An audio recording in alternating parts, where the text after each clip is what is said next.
আসসালামু আলাইকুম। আজকের দিনটা অনেক বেশি ভালো, তার সাথে সাথে আমিও আজ খুশি। কেন খুশি সেটা একটু পরেই জানতে পারবেন। দেখেন এখানে পরিবেশটা কি সুন্দর, তাই না? এই জায়গার যে কলা গাছগুলা, এগুলো দেখতে তো আমার কাছে আরো বেশি ভালো লাগে। একটা স্বপ্নের মতো জায়গা লাগে আমার কাছে, তাই না?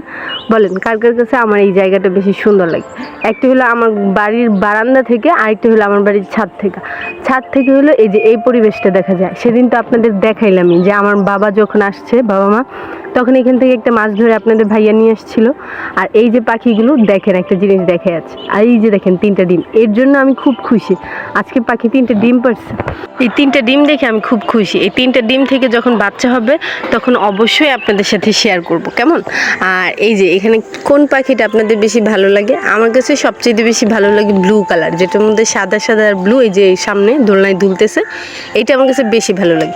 যাই হোক, ছাদে অনেকক্ষণ মজার দুষ্টামি করলাম আর ব্রাশ করলাম। আপনার ভাই আর আমি গল্প করতে করতে ব্রাশ করা শেষ।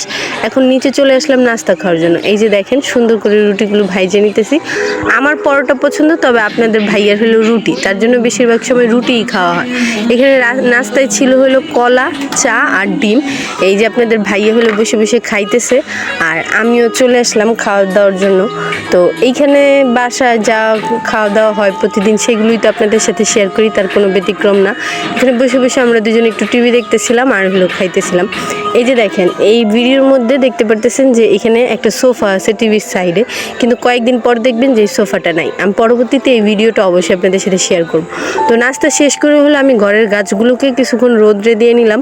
তারপর আমি আবারও ছাদে চলে আসলাম, কারণ কবুতরেরও নাস্তা খাওয়ার সময় হয়ে গেছে। হ্যাঁ, কবুতরগুলোকে খাবার দিয়ে আমি এখন রাতের যে কাপড় চোপড়গুলো ছিল সেইগুলোই উঠিয়ে নিলাম। আর এই কলা গাছটা হলো আমাদের ছাদের মধ্যে, আর এই যে কবুতরগুলো খাইতে শুরু করে দিছে। আমাদের ঘরের খাবার খুব একটা অপচয় হয় না। যে খাবারগুলো নষ্ট হয়ে যাবে সেই খাবারগুলো আমরা কবুতরকে দিয়ে দিই। শুধু যে ভাত দেই তাই না, মাঝে মাঝে কবুতর কিন্তু বিরিয়ানি, পোলাও আরও অনেক কিছু খায়, সেটা আপনাদের সাথে শেয়ার করব। এই যে দেখেন, এটা আমি এখন ভাবি হলো একটা টেবিল নিয়ে এসছে আলবিয়ার জন্য, আর হলো একটা টিভির টলি নিয়ে এসছে। সেটা গুছাইলে কেমন হয় সেটা আমি আপনাদের সাথে অবশ্যই পরবর্তী একটা ভিডিওতে শেয়ার করব। এখানে সন্ধ্যাবেলা আমি, আলবিয়া আর ভাবি বসে বসে হলো পপকর্ন খাইতেছি আর টিভি দেখতেছি। আর এই সময় আমরা অনেক মজা করি, অনেক দুষ্টামি করি। ওই যে দেখেন সোফাটা সরায়া আমি হলো টিভির টলিটা বসিয়ে দিছি।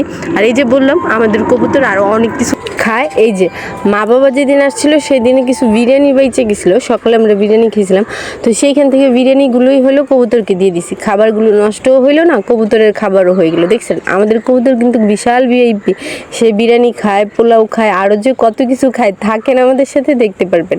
তো এইগুলো সব কিছু করে আমি হলো সন্ধ্যাবেলার দিকে একটু বসছিলাম, মানে রাতে 8টা-9টার দিকে কিছু আঁকাআঁকি করার জন্য। পরবর্তীতে এই ভিডিওটা আপনাদের সাথে শেয়ার করব যে এখানে কী আঁকলাম। অনেক সুন্দর একটা ফুল, একটা রিকোয়েস্টের ভিডিও ছিল। একজন রিকোয়েস্ট করছিল যে আপু পরবর্তীতে একটা ফুল শুধু আর্ট করেন, কারণ আমার একটা আর্ট করার ভিডিওতে আপনারা অনেক বেশি ভালোবাসা দিছিলেন, যেটাতে আমি আপনাদের ভাইয়ার নামের ফার্স্ট লেটার লিখছিলাম। তো ওইখানেই একটা ভিডিওতে আসছিল যে আপু একটা ফুল আঁকেন, তো আমি সেটাই আঁকবো। সেটা আপনারা জানাবেন কেমন হয়েছে। তারপর যদি এরকম আরও মানে কোনো আর্ট করা আপনারা দেখতে চান তাহলে অবশ্যই আমি নিয়ে আসবো।